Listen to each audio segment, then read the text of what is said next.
अस्सलामुअलैकुम। उम्मीद है आप सब लोग ठीक होंगे। ये सिंध टेक्स्ट बुक का चैप्टर नंबर 1 है, न्यू बुक। चैप्टर नंबर 1 है स्टोइचियोमेट्री। उसकी बैक साइड पे जो न्यूमेरिकल्स होते हैं उसका क्वेश्चन नंबर 5 है। Silver sulphide Ag2S is an antimicrobial agent, and in an experiment 24.8 gram of Ag2S is reacted with excess of hydrochloric acid in the following reaction. Silver sulphide Ag2S है और उसका reaction करवाया है हमने HCl के साथ, और HCl एक्सेस में प्रेजेंट है और इसका अमाउंट जो हमने लिया है वो 24.8 है। हमें कैलकुलेट करना है मास ऑफ AgCl और दूसरा हमारे पास volume of H2S gas produce at STP। यानी हमें दो चीज़ें मालूम करनी है, एक mass of AgCl silver chloride और दूसरा है वॉल्यूम ऑफ H2S।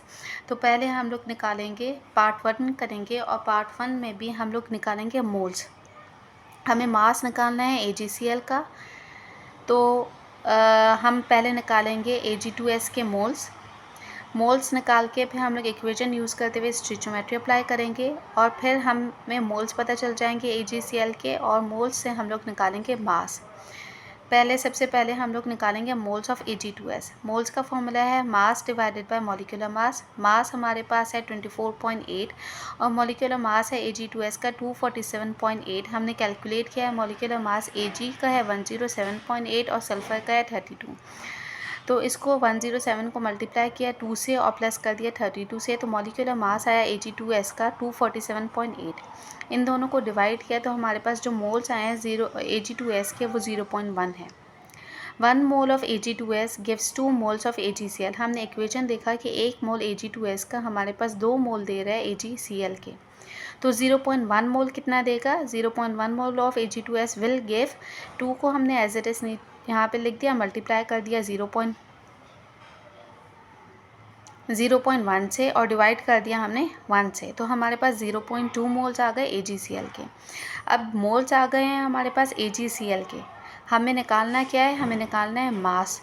तो मोल्स का फॉर्मूला यूज़ करेंगे, मोल्स इजिकल, तो हम मोल्स का फॉर्मूला यूज़ करेंगे मास डिवाइड बाय मॉलिक्यूलर मास उस साइड जाएगा तो मल्टीप्लाई हो जाएगा। मास of AgCl is equals two moles multiply by molecular mass. Moles हैं 0.2 और मॉलिक्यूलर मास हमने AgCl का कैलकुलेट किया है। Ag का मॉलिक्यूलर मास है 107.8, उसको प्लस कर दिया 35.5 से जो मॉलिक्यूलर मास है क्लोरीन का, तो हमारे पास 143.32 मॉलिक्यूलर मास आया। इन दोनों को मल्टीप्लाई किया तो हमारे पास मास आ गया AgCl का, और वो मल्टीप्लाई किया तो हमारे पास मास आ गया AgCl का 28.6 ग्राम। हमारे पास एक पार्ट हो गया, और उसका आंसर हमने कैलकुलेट कर दिया। अब दूसरा पार्ट है हमारे पास volume of H2S produce at STP। उसके लिए भी हम लोग यही तरीका अप्लाई करेंगे। पहले Ag2S के मोल्स निकालेंगे, फिर हम कहेंगे Ag2S का 1 मोल इसके 1 मोल दे रहा है, और जो हमने कैलकुलेट किया मोल्स वो कितने मोल्स देगा? वो भी सेम उतने ही मोल्स देगा क्योंकि 1:1 है। फिर इस मोल से हम लोग निकालेंगे volume. Mole of Ag2S given mass divide by molecular mass given था क्वेश्चन में 24.8, डिवाइड कर दिया मॉलिक्यूलर मास से 247.8, तो 0.1 मोल्स आए। इक्वेशन को देखा हमने तो 1 मोल हमारे पास Ag2S का H2S का 1 ही मोल दे रहा है, तो 0.1 मोल भी हमारे पास 0.1 मोल ही देगा H2S का। और हमें पता है कि STP पे कोई भी सब्सटेंस हो तो उसका 1 मोल जो है वो वॉल्यूम ऑक्यूपाई करेगा 22.4 dm³, और उसका 1 मोल बराबर है हमारे पास उसके मॉलिक्यूलर मास से भी। तो 1 mole of H2S at STP have 22.4 dm³, तो 0.1 मोल का कितना वॉल्यूम होगा हमारे पास? 22.4 dm³ को मल्टीप्लाई कर देंगे 0.1 मोल से और डिवाइड कर देंगे 1 से। 1 से डिवाइड करें ना करें बात सेम ही रहेगी, तो हमारे पास आंसर आएगा 2.24 डेसीमीटर क्यूब ऑफ H2S। ये हमारे पास सेकेंड पार्ट का आंसर है, volume of H2S gas produce at STP। Thank you.